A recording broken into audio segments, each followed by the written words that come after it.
আজকে টাকার দ্বিতীয় জাদু দেখাবো। এর আগে টাকার একটা জাদু দেখিয়েছি, তো চলুন আজকে আমি দ্বিতীয় জাদু দেখাই, টাকারই জাদু।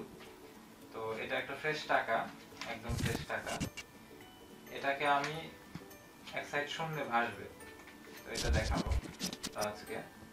তো এটা হচ্ছে একটা ফ্রেশ টাকা, তো আমি দেখাবো যে এটা কিভাবে আসলে ভাসবে।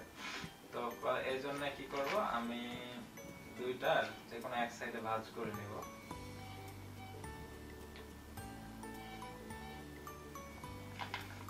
সুন্দর করে ভাঁজ করব, নিচ থেকেও ভাঁজ করে দিলাম। এই যে টাকাটা তো ভাঁজ করে নিলাম।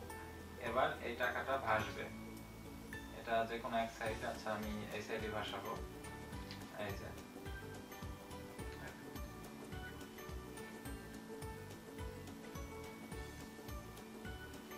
ভাসছে, সাইডে কিছু নাই, এদিকে কিছু নাই, এখন একদম ভাসমান টাকা।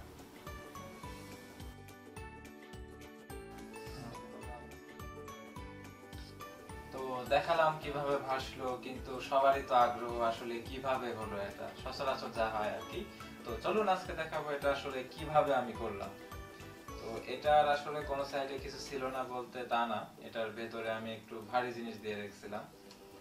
সেটা হচ্ছে এটা এটা হচ্ছে একটি পয়সা, এটা 1 টাকা বা 5 টাকা হলে ভালো হবে। তো এটা আমি আসলে যখন আমি এটা ভাঁজ করার আগে আমি এটা নিয়েছিলাম কৌশলে, আপনারা খেয়াল করেননি। সেটা হচ্ছে টাকাটা তো আমার হাতে ছিল না, নিচে ছিল। তো আমি কি করেছিলাম যে এইভাবে থাকতে থাকতে হঠাৎ আমি এইভাবে হাত দিয়েছিলাম, কেউ কিন্তু বুঝতে পারেনি। আসলে ম্যাজিকটা ছিল, কৌশলটা ছিল ওইখানে। কারণ আমি পয়সাটা এখানে রাখলাম, এই যে পয়সাটা ভেতরে দিলাম। ভেতরে দেওয়ার পর এটাকে এইভাবে ভাঁজ করে দিলাম, নিচ থেকে একটা ভাঁজ, এই সাইড থেকে আরেকটা ভাঁজ দিয়ে এই জায়গাটা তখন ভারী হয়ে থাকলো। তারপর এই হাতে আমি এখানে আঙ্গুলটা রাখলাম। তারপরে এটা ভাঁজটা ঠিক মতো দিয়ে আমি জাস্ট কি করলাম, এভাবে ধরে আসলে এখানে পয়সার ভারীটা আছে জন্য আসলে জিনিসটা বোঝা যাবে না আসলে কি হচ্ছে এর ভেতরে। এই তো ট্রিক্স, এ পর্যন্তই আজকে।